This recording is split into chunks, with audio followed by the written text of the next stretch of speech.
You know what? Do you like war? Because that's where it's all gone. They haven't been paid for. They've been off budget since day one until the Democrats got in 2006. And, of course, the Medicare prescription drug bill, they don't want to do the accounting on that.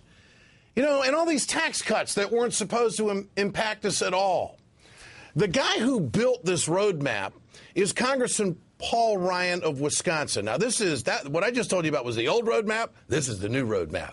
And the Democrats, they got to be pushing back on this. A spokesman for Senator Harry Reid is saying, quote, Republicans are not only endorsing Representative Ryan's extreme plan, but giving him unprecedented power to carry it out.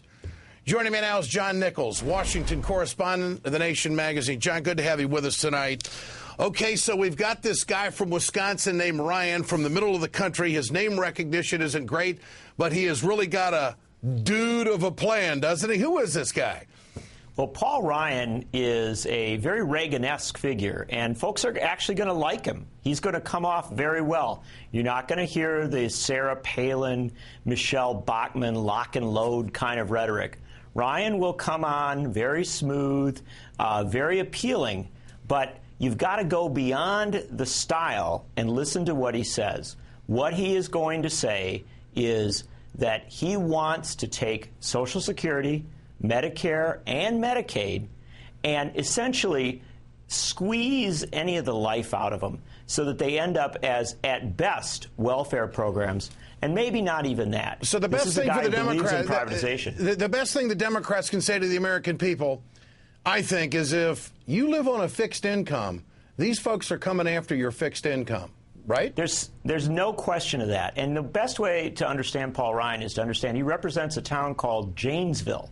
Janesville, Wisconsin is an old factory town that used to have a big GM plant. And yet, in a town that so relies on a federal government that ought to be protecting U.S. workers, like President Hoffa of the Teamsters was talking about, Paul Ryan has always voted for free trade deals that ship U.S. jobs overseas. He's also taken $500,000 from the insurance industry as far as donors are concerned, which is a boatload of money for a congressman in the middle of the country. His roadmap has been described as a very dark vision for America, except the super rich. He actually wants to raise taxes on the middle class. What about that?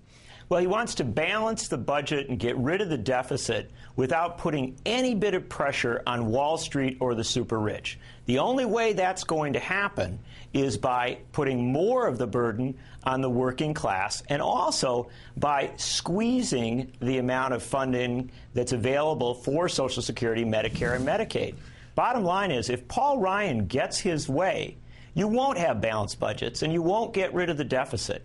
What you will do, according to independent analyses, is balloon the deficit. We'll actually end up in a worse financial situation, but Wall Street and the super rich will be better off. And to be very clear, when we talk about tax cuts, again, for the super rich, those making over $250,000 a year, they want that rate to go down to 26%. Not at 33. They want to bring it down even further. They say that this is going to create jobs. So this guy is all about the same thing Reagan was about.